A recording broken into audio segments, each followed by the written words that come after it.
Okay, ladies and gentlemen. Okay, so we got to talk about the women's Royal Rumble match first because that's where the show started. I could tell y'all the one thing that I'm not going to talk about that much in this quick recap is the tag match, the 2 out of 3 falls that DIY uh, retained their tag team titles in because it was just a match. They could have done that shit on Monday Night Raw or SmackDown or whatever brands they're on. No one cared. The crowd didn't care. I didn't care. It was a good wrestling match. They did some cool shit. The chain wrestling, the moves, Motor City Machine Guns are great. You know what I mean? In the ring. So it's DIY. It's for the best wrestlers in the company. Great match. Don't care. So moving on. We're not going to talk about that anymore. So the other 3 matches were actually lit though. The women's match. I guess I'll run down how they entered into the ring. And who they eliminated, or how it went down. Just give you my opinions on some of the instances because there were some things that I loved about the women's match, and there was also some things that I not, maybe not hated, but I thought could have been different that would have made the match better. Now, my prediction of who would be the first 2 entrants, I got half of it right. Number 1 was Io Sky. I didn't call that. Number 2 was Liv Morgan. I called that. So number 3, who is also one of the people I thought could be in the top 2, was Roxanne Perez. She had a great Rumble, great showing. Ended up in the final 2, so she was the Iron Woman of the Royal Rumble. A great showing by her. I assume she's going to be on the main roster going forward. She should be. We'll see what happens with that. After her, we had Bird Lady come out and almost expose her breasts to the world. When her she had a wardrobe malfunction immediately when she got into the ring. A strap on the back of her neck, I guess, came undone. She needed help from one of the agents outside on the ring, one of the ring crew, to come help her. Liv Morgan gave no fucks. Liv Morgan was like, "Oh, your titty's about to fly out. Let me help you." She just went over and pummeled her and knocked her into the ring. I guess she kind of got her out the way so she could like fix her shit, but she also, dangerously came dangerously close to like helping her expose her breast on TV. So it was like, come on, Liv. She it almost worked, but not quite. But number 5, we had Chelsea Green come out, who had a couple funny moments during the Rumble. BFAB came out looking like a pack of annihilators, a couple packs of annihilators. Ivy Now came out looking like a future champion. Yeah, I mean mid card champion, but she looks like a future champion. She looks like a smaller version of someone else who was in the Rumble. After Ivy Now, we got Zoe Stark. Then we got Lash Legend, who is quickly becoming one of my favorite women's wrestlers in the WWE. She is a powerhouse. You know what I mean? They let her get some strong spots in, which looked amazing. Loved it. Lash Legend, she has the look, she has the in-ring ability, in my opinion. I think she's ready for the main roster. Bianca Belair, obviously, super duper star. She came out at number 10. Then we got, as my boy Gruss so affectionately calls them, the first member of the stud line. I'm sorry, it's actually hilarious. So we got Shayna Baszler coming out. Then we got Bailey coming out. Then we got Sonya Deville coming out, the second member of the stud line. I'm sorry, it's so offensive, but it's hilarious. Maxine Dupree came out after that, and she actually eliminated her nemesis Ivy Now. So main event of WrestleMania, Maxine Dupree versus no, I'm joking. Then we had Naomi come out. Jada Parker came out looking amazing. Lord Jesus, that woman is gorgeous. She is absolutely gorgeous, and she's built like a brick house, and I love her. I'm in love with Miss Parker. Miss Parker, give me 3.5 minutes, maybe even 4. Be one to marry. Oh man, gotta love Jada Parker. Then we got Piper Niven coming out at 17, so got a little help for Chelsea Green. Then we had, after Piper Niven, we got Natalia, who I predicted to be in the first 2. Stupidly, I don't know. It just, she has a recognizable theme song, so I figured she'd be in the top 2. You know what I mean? And she's a good worker. She could last a while.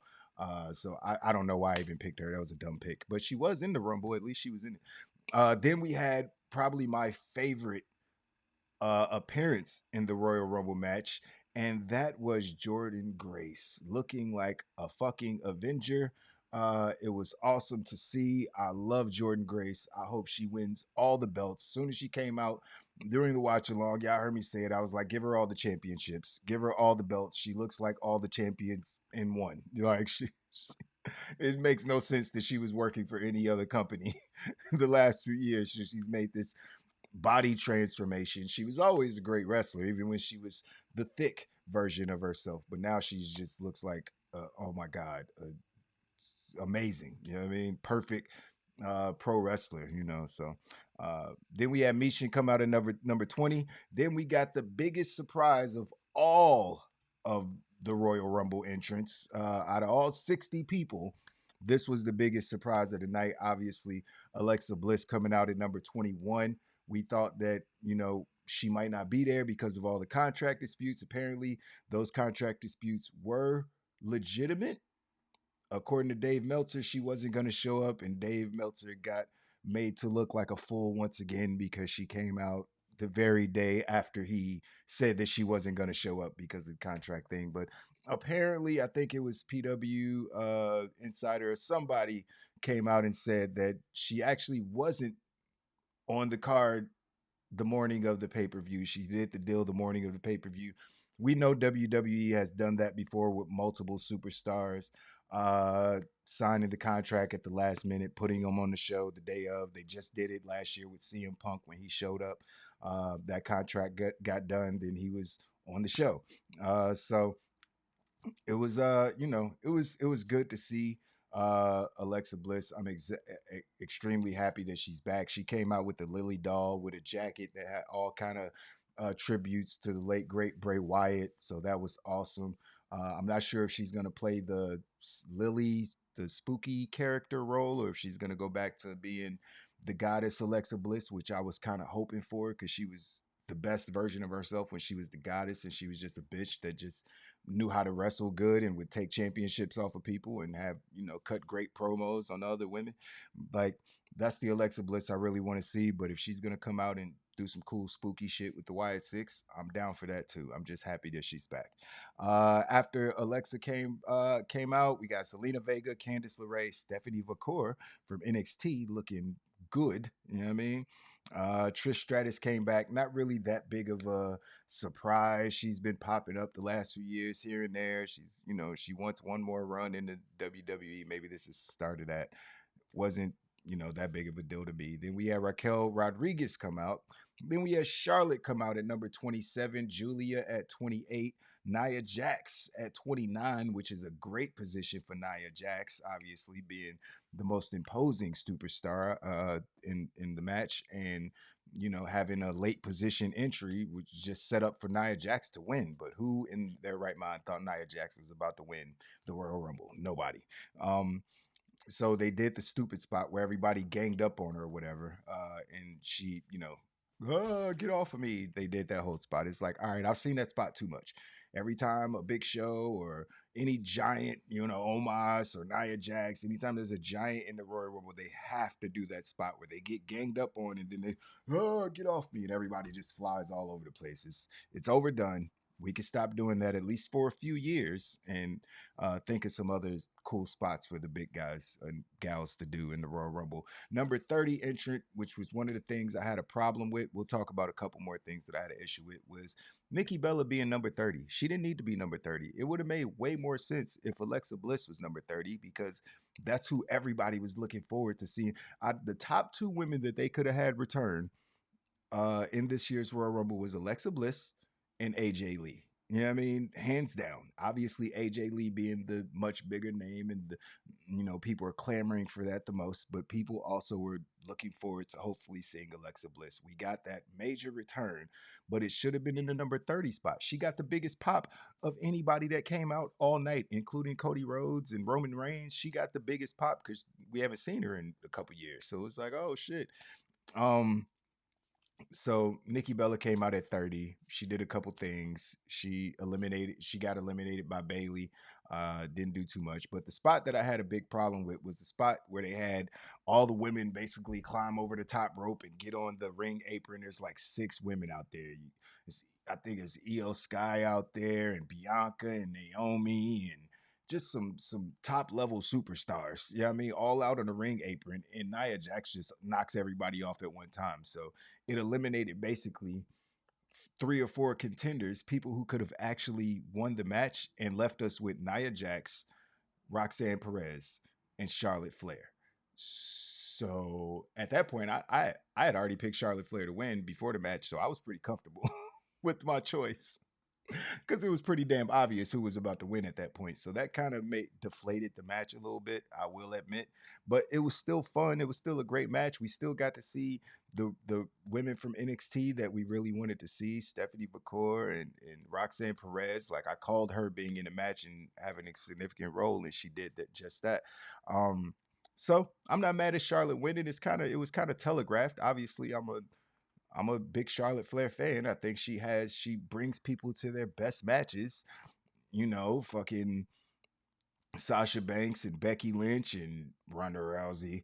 And you know what I mean? Rhea Ripley. Her and Rhea possibly had the best match last year at WrestleMania. Like we can't forget these things. So I'm not mad that Charlotte won at all. I don't care if it was predictable. Especially you can't complain about, we got something that was so predictable. And then when we get the biggest surprise that we could have possibly gotten, one of the biggest surprises we could have possibly gotten, people are complaining like, "Oh, that's not the right thing to do. It should have been one of the more predictable people." What the fuck do y'all want? Y'all gotta make up y'all minds. Do you want predictable or do you want surprise? Fortunately, we have 2 Royal Rumbles in the same night, so you can get both. Why the fuck are you mad? I don't get it. It's like I don't get it, but we're gonna get into that a little bit more later. Like I know why y'all mad. I told y'all, but it's the right guy, man. It's the right guy. He saw John Cena and he kicked his ass out the ring. But we talking about the women's rumble. I told y'all everything that I really had a problem with. You know what I mean? It wasn't too much. I thought that Alexa should have been number 30. I didn't like the Nia Jax spot, but there was more things to like in this match than there was to not like. It wasn't better than the men's rumble, like it kind of was a couple years. The women's match was better than the men's match, but this year the men's match I felt was far and away the better match. Um, but yeah, man, I enjoyed this match. I enjoyed the women's Royal Rumble. I enjoyed seeing Charlotte Flair come back and reclaim her throne, or potentially reclaim her throne when she gets her 15th championship. So see what you guys talking about in the chat. Jordan Grace look better chunky. I mean, if you're trying to date her, maybe, but for a professional wrestler, no, she looks better now for sure. Um, Leaked Grace photo. I don't remember that. Jesus, Alexa Bliss lost her big. I didn't notice that. You know what I mean? But that would maybe she's just been doing a lot of cardio. She just had a baby. I'm surprised she ain't got bigger biscuits. Those photos were fire. True, true, true. Y'all about to make me start fall into a rabbit hole in a second. Is racist haters lay low? I mean, yeah, there's some of that, but I don't want to just blame it on racism that people don't like Jey Uso. I think people are just dumb and they don't know what they want. So they'll find something to complain about. Because I seen people that look like me complaining about Jey Uso winning, which was absurd. Yeah, I mean, y'all saw my reaction live. I obviously was not expecting that to happen, but I clapped because I was happy that he won. I don't give a fuck about that CM Punk and Seth Rollins and Drew McIntyre. I don't care if they didn't win; they always win. Those guys are perennial main eventers. They're gonna be in the main event regardless. You know what I mean? This win, that Royal Rumble win, solidifies Jey Uso as one of those top guys. Period. There's no going back. He's that guy now. You know what I mean? So, you know, looking forward to seeing what happens in Jay's future, man. I assume he's gonna, face off with Gunther. But let's while we're talking about it, I guess we'll talk about the men's Royal Rumble match now. It was a man. This match was great, man. This match was great. You know what I mean? Let's just call it what it was. There was a lot of the match. The way the match was set up is what I like the most. Like the beginning of the match, you had the Luchas going crazy because the match started off with Rey Mysterio and Penta. Perfect. That is a flawless way to start off. Not who I picked to be number one and two, but who cares? That was a much better decision than whatever the hell I predicted. So they had Rey Mysterio and Penta come out. Then obviously it just made so much sense to have Chad Gable come out because he hates luchadors. You know what I mean? At the moment, that's his thing. He's kind of beefing with all luchadors. And so he got in there and got to mix it up with Ray and Penta. They got to do some double team moves on him and all that good stuff. So it was, it was a good showing by those two. Penta probably he did have the better showing because he was the Iron Man of the men's match. Got to see him in the ring interacting with people a few times. He almost eliminated himself at one point. It was close. They didn't show the replay because he might have 2 feet, but I seen the pictures and the stills. He only touched 1 foot. It looked like 1 foot. It looked like the other one. You could have slid a piece of paper under his toe. You know what I mean? So he looks safe, but who knows? Penta came out number two, Chad Gable number three, Carmelo Hayes came out at number four. Remember that name because he did something, I guess, important in the match. He caused one of the one of the most viral moments of the show for sure. Santos Escobar came out at number five. More lucha. We had Otis come out at number six, so we got our first powerhouse in the match. Then we got Lord Jesus, a runaway train. No disrespect to Braun Strowman. We had Braun Breaker come out, and man, this guy is an absolute terror inside the ring. Like he sprinted to the ring, slid in, and immediately speared somebody. First of all, like he ain't even give nobody time he's like a runaway locomotive, man. The dude is just nonstop. Oh, now he is all gas, no brakes. Like that's why the whole face off with him and Jacob. I'm gonna talk about in a little bit.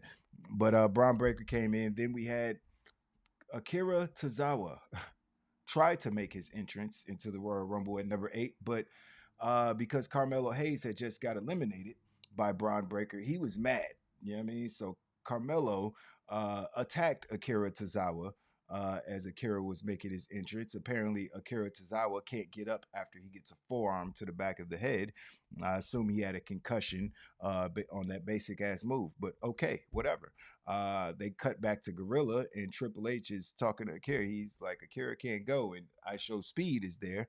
And they set this up a few days ago when Triple H said, "Hey man, I'm going to invite you to Royal Rumble. You're going to stream from Gorilla, blah blah blah." I knew he was going to be in the match at that point. I predicted I Show Speed to be in the match. I showed y'all, so it made sense for him to be in the match. Triple H sends him out there. You're in the Rumble, kid, and sends him out there to get murdered. Like there should be some sort of lawsuit or something coming Triple H's way because yeah, I Show Speed. Did you see the gruesome injury he got when he? Okay, so let me explain this to you guys. He got in, he ran in the ring. He helped Braun Breaker eliminate Otis. So it was like, okay, Speed, okay, I see you, big dog. He starts celebrating. He did the soccer celebration that he does. It was like, okay, this is cool. This is cool. How's he gonna get eliminated? What's the safest possible way that you could eliminate this YouTuber? Because he's not a wrestler, he's a YouTuber. Uh, and they decided that the best way was to let Braun Breaker hit this man with one of the most vicious spears I've ever seen in my entire life. I've seen almost every Goldberg spear. I saw the first one. I've seen since the move was invented. I've seen all of the spears. I've never seen one that was that disgusting. I haven't. I've never seen a spear that was that. First of all, Speed is celebrating, thinking I don't know what he was thinking, but you should see Braun Breaker in the background, like, yeah, I'm about to kill you now. Let me clap for you as I'm about to kill you. he just start, you just see him running the ropes looking like lightning bolts. Because he runs the ring ropes, as Cole said 1,000 times, 23 miles an hour. And he hit this man with this spear looked like he legitimately could have been broken in half. And not only did he spear him, he rammed his shoulder into the man's face. Like when he landed, all of his shoulder, the part that just all on that man's face. It looks so painful. Ain't no, like, the replay is hard to look at Like he hit him full speed. And then he tossed him out of the ring. Otis catches him. And then Otis just just disregarded that man over his shoulders and threw him over the ring announce table, and that's where I guess he got the leg injury.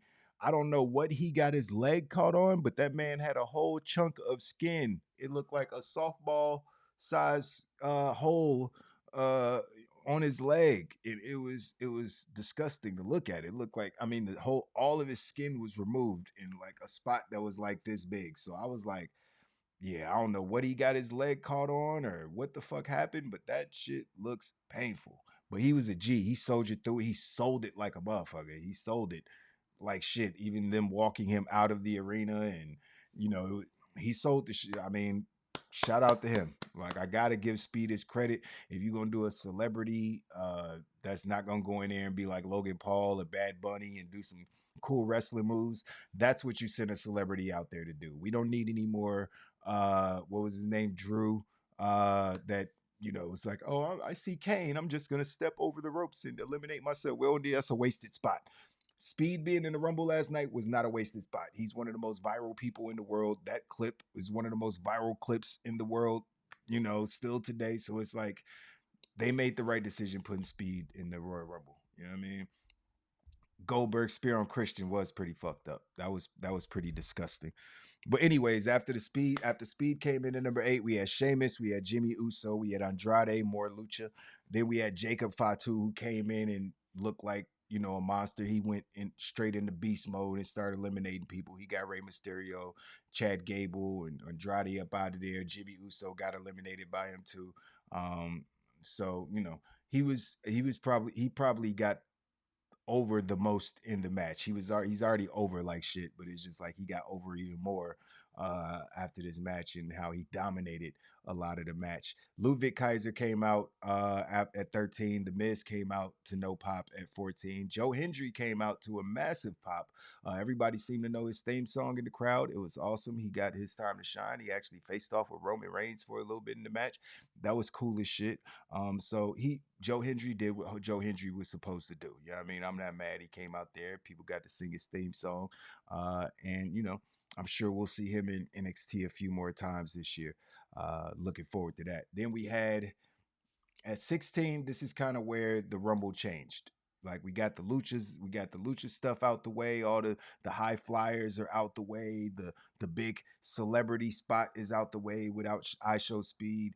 Now we got Jacob Fatu pretty much clearing house and making room for the second half contestants, which were basically all contenders. All heavyweight championship contenders for the second half. This was the most stacked Royal Rumble I might have ever seen in my life, especially the second half. Everybody that was in the second half could be a world champion, except for maybe Shinsuke Nakamura. He's a champion currently, so who's to say he couldn't be a world champion as well? So that doesn't really make any sense by me.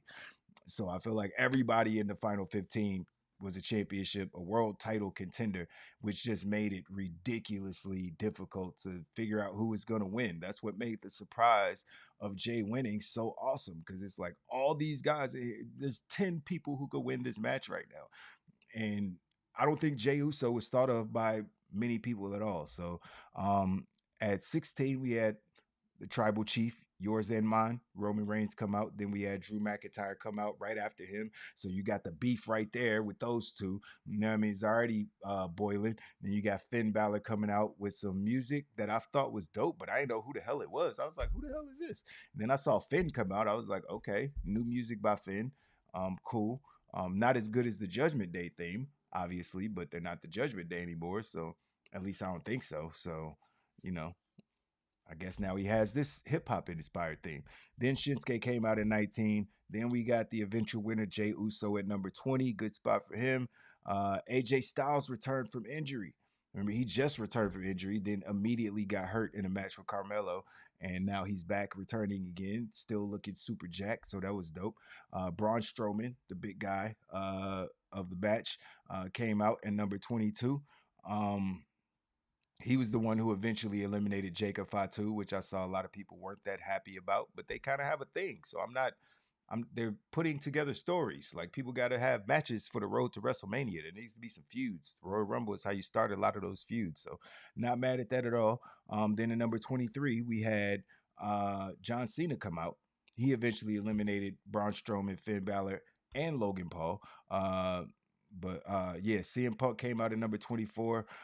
Seth Rollins came out at 25. So you got the beef right there. You got three people right there who could all headline WrestleMania: John Cena, CM Punk, Seth Rollins, right back to back. You know what I mean? Roman Reigns and Jey Uso already in the like this. The ring is loaded with superstars at this point. 25 Seth Rollins, 26 Dominic Mysterio, Sami Zayn at 27, who is another person people thought might win.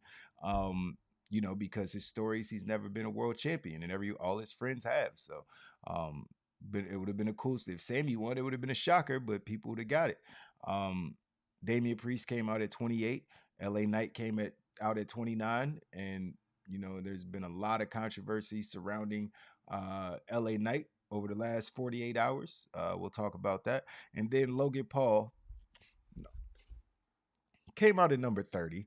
Now, I'm not mad at that because you can't put John Cena at number 30, because if John Cena's not out there after already announcing himself to be in the Royal Rumble, you're gonna know exactly who it is. But I guess you could say the same thing for Logan Paul, because it was like he already announced himself and then he showed up at number 30. But it makes more sense for Logan Paul to be number 30 because he's a heel. He gets all that heel heat.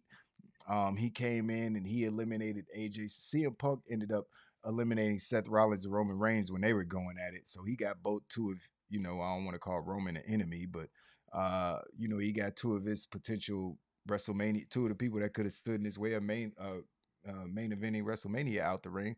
Then Logan Paul immediately comes over and dumps CM Punk out of the ring, and it was just like, oh, it was very deflating at that point, because it was like, damn, everybody's gone. Roman's gone, Seth's gone, Punk's gone.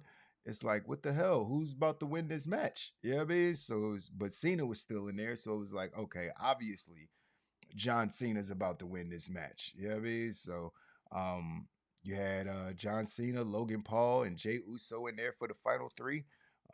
John Cena got Logan Paul up out of there, and then you know, he was teetering on the outside ring apron. Him and Jey Uso. Jey Uso was able to get out of a potential AA to the outside of the ring and just calmly kick John Cena off the ring apron. And John Cena was just standing there like, oh shit. He saw me. And yeah, Jey Uso is your 2025 Royal Rumble winner, and he's gonna main event WrestleMania. And I popped. I was happy. It was super surprised because obviously you see John Cena to find with Logan Paul's not about to win. Jey Uso's not about to. It's obviously John Cena. He's about to chase his 17th title and all that stuff. And nope, none of that happened. None of that happened, which is just crazy to me, honestly, because it's still like, wow. I'm still kind of in shock that Jey Uso is. I just saw his appearance on Pat McAfee. I just watched it before I went live, and even he said he was,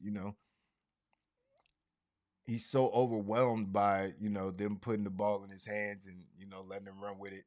It's just, if you're gonna hate on Jey Uso winning the Royal Rumble, like you gotta be dead inside. Like, I ain't gonna even lie, you gotta be dead inside, because that's just kind of, it's kind of wild. Like, he's Jey Uso, man. He's one of the most over people in the company. His entrance is one of the most fun parts about the show every week. You know what I mean? That he's on TV. So it's like, why y'all turning on him all of a sudden because it's not the person that you wanted to win? I would have preferred CM Punk won the whole thing and went to WrestleMania to main event. CM Punk is one of my favorite wrestlers of all time. He didn't win. I'm not about to cry and be like, oh, well, he didn't win, so that guy is trash. He don't deserve it. Y'all tripping. Y'all tripping. So that was crazy. Jey Uso was on Nightcap with not Skip. You mean Ocho and Shannon? Was he? That's what's up. That's dope. I gotta see that clip. I haven't seen that clip. You know what I mean? I can't watch it. They done already took down the watch along stream. WWE don't be playing. I got like 6 claims on that video. So I was like, It's like, man, we not definitely not gonna be able to play the audio when we do watch alongs anymore. Cause man, feel like they be shadow banning my channel because of that shit or something. But yeah, so that was the men and the women's Royal Rumble matches. My recap and review. We got one more thing to talk about from that show, which was the world title match. Yeah, I saw the video of Jacob congratulating Jay backstage. I mean, yeah, man, kayfabe is dead, man. Kayfabe is dead.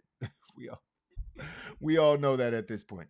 But this world championship match, man, between Cody Rhodes and Kevin Owens was everything that I expected and then some. Because we might be getting Homelander Cody. Like y'all saw, I said it during the stream. I was like, "Yo, this is some real hill shit that he's doing after the match." Like I said it, it didn't look right. I was like, "Oh, what's Cody doing?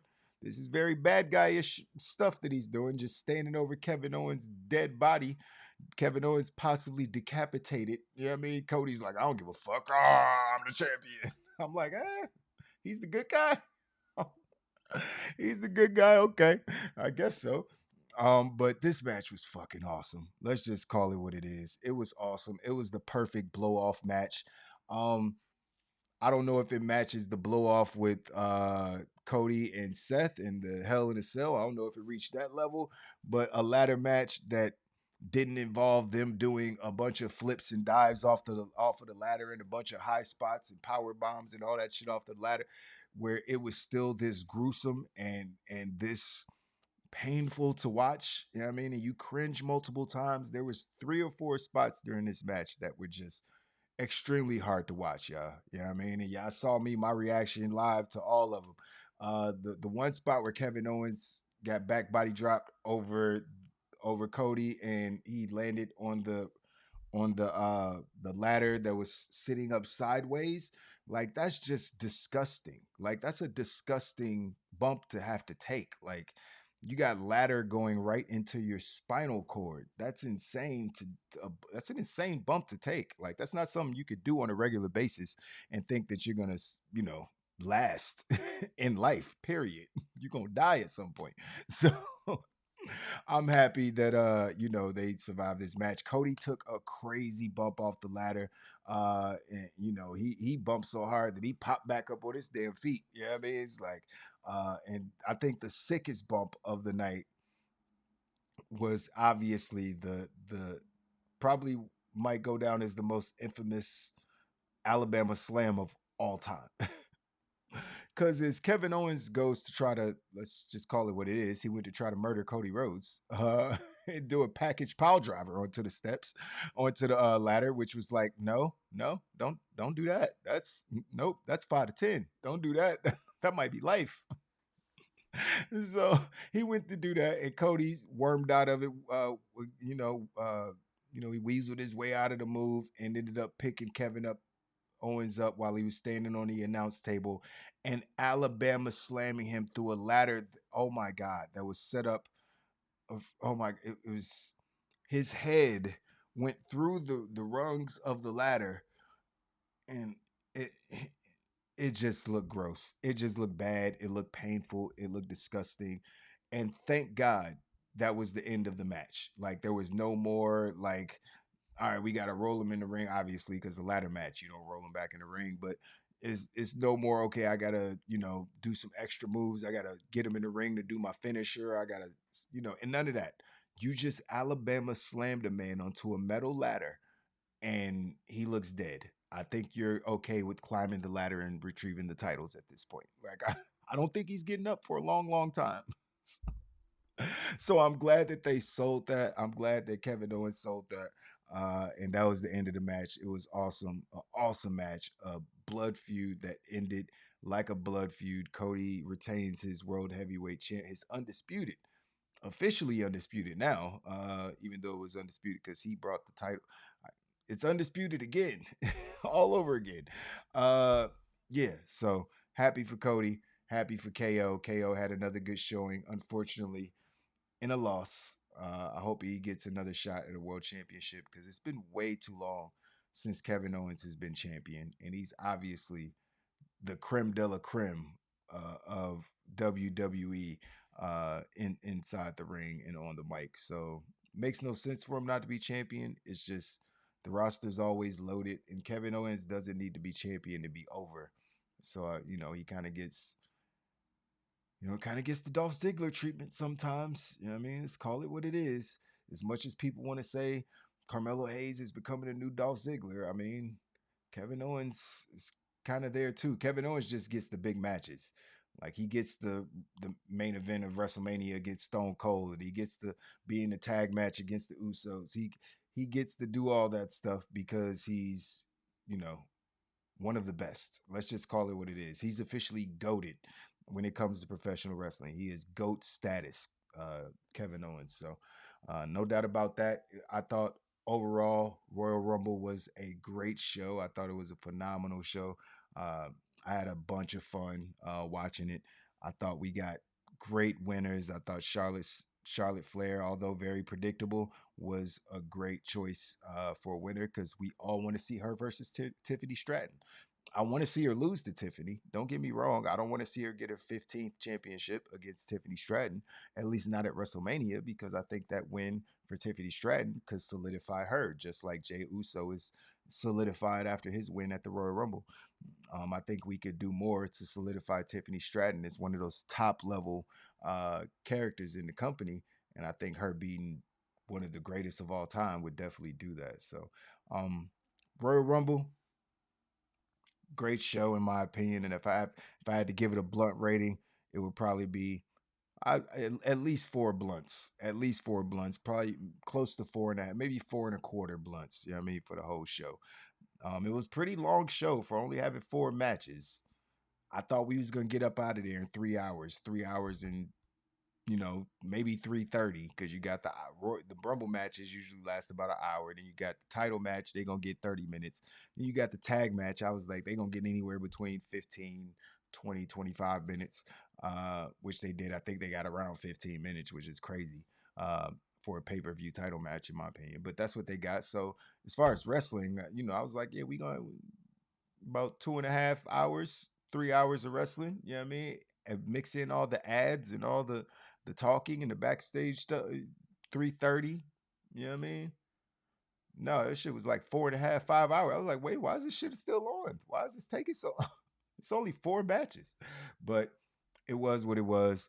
We needed Omos, damn it. No, we didn't. We had Braun Strowman. We didn't need Omos in the Royal Rumble.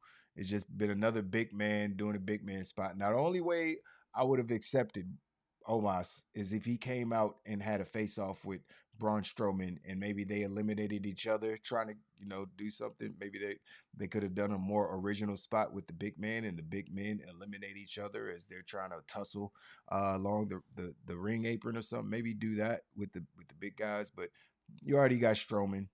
Don't need Omos in the same match. Like at that point, it's like if one of them doesn't win, it's kind of dumb. You know what I mean? It's like it make no sense because Omos, when he comes to the ring, you look at him. Unless everybody teams up on him, you're like, why doesn't he win? He should win. Like there's no reason for him not to win. He's 7 foot tall, 500 pounds. He should win. So yeah, it is what it is.